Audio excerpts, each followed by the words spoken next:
Hello everyone and thanks for tuning in again to the Belgian Beer Brothers channel. Cedric here from Antwerp, Belgium with a brand new brew review. As promised, today I'm having a Spanish IPA, an India Pale Ale with an American twist, namely San Miguel's Yakima Valley IPA. As we stated yesterday, this is again a Spanish beer, so no longer Filipino, and it was introduced in 2020. The Yakima Valley is a 6.1% ABV IPA that lends its name from the well-known American viticultural area in Washington state. It is part of the Columbia Valley, smaller part, and it spreads over about 73 square kilometers. The majority of this area is used to plant Chardonnay, Riesling, Merlot, Cabernet Sauvignon, Pinot Gris and Syrah grapes. I especially love the Syrah, and a bunch of fruit orchards. They grow apples, nectarines, pears, plums and peaches, so I bet it's no coincidence that the presidents of the United States from the Peaches song are from Washington too. About 80% of the US hop production is also located in Yakima Valley, and people that brew know those bags, the base bags with the blue letters on it, Yakima. But of course this is where the hops in San Miguel's Yakima Valley IPA come from. They don't specify, so I'm very curious. And of course Yakima Valley is home to dozens and dozens of hop varieties, so yeah, this is gonna be a challenge. Let's discover what they used and how they made it, so let's have a taste. First off, props to the can. I love this design. It's colorful but not eclectic, and it is actually a banner on a white background, which makes it a bit more simple again, and I can't state enough how I like simple labels.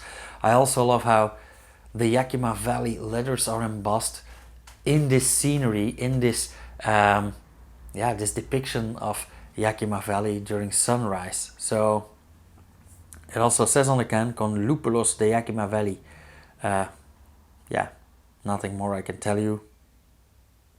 De sabor intenso con corte tropical y cítrico. So with intense flavors, with tropical notes and citric. Una mirada inquieta a las IPA de hoy. So this is their look on the IPAs of today.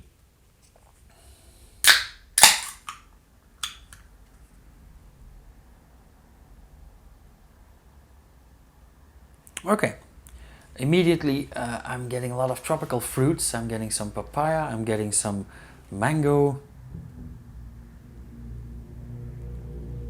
some peach maybe, some stone fruit.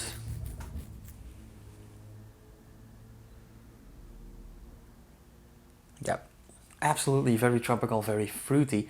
Not necessarily bitter. Not getting those citric acids yet.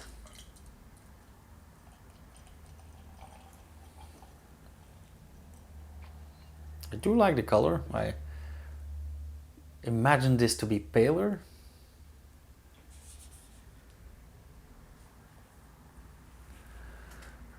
It is slightly hazy, a slight veil in the glass, and it is more, coppery, golden copper. Some nice white foam though, very close to white. It is off-white, but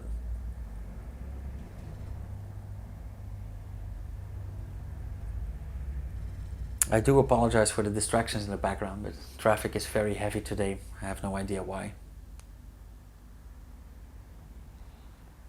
Okay, now I'm getting more stone fruits, a bit heavier scent, a bit less of the sweet scent that I had.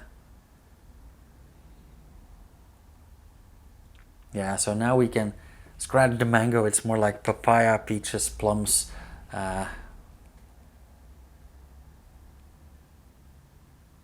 Slightly herbal, slightly vegetal actually. So let's put it to the test. Cheers.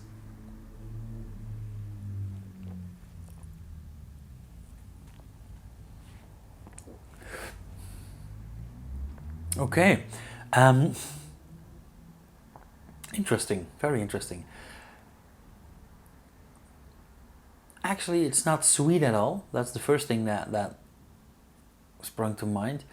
It is rather dry, and it does have quite some bitterness in there. So,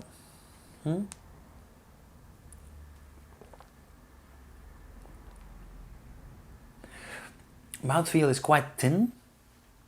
I'd even say a bit watery, but the flavor profile actually makes up for that. So it is very, very thin, very liquid, but because of the bitterness, which is very present in this beer, you do get that sensation like in the back of the cheeks, the roof of the mouth, the back of the tongue even.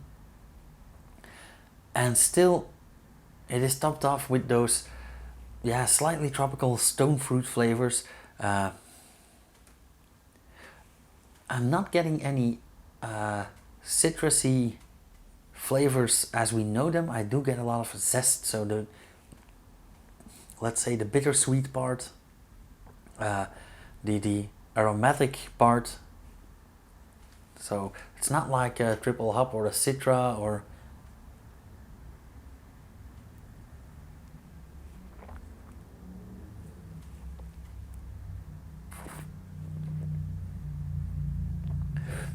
very nice. I actually very much, I actually like this very much, because you guys know by now that I do love the dry beers. Also, the aftertaste lingers on quite long in the throat. The bitterness and the dryness actually stays. So I sort of expected this to be a very tropical sweet IPA, as we know many, many available. But honestly, this, if I have to compare it to something, I'd say this is a light, fruity version of a Troubadour Magma by the Musketeers, for example. I haven't reviewed that one, but I love that beer, absolutely. But that is quite a lot heavier. It's a 9%er, I believe, instead of a 6.1. So yeah, this would actually be a beer that I could drink all night. A 6.1% ABV, bitter, dry IPA. Actually, they put on their can our view on the IPAs of today, but this actually takes me back to the IPAs as they were developed in the beginning, in the olden days. So I think this is a lovely throwback to back then, when hop was added for the bacteriostatic traits, and well, of course for flavor as well, but that wasn't the main reason. Yeah, I like this.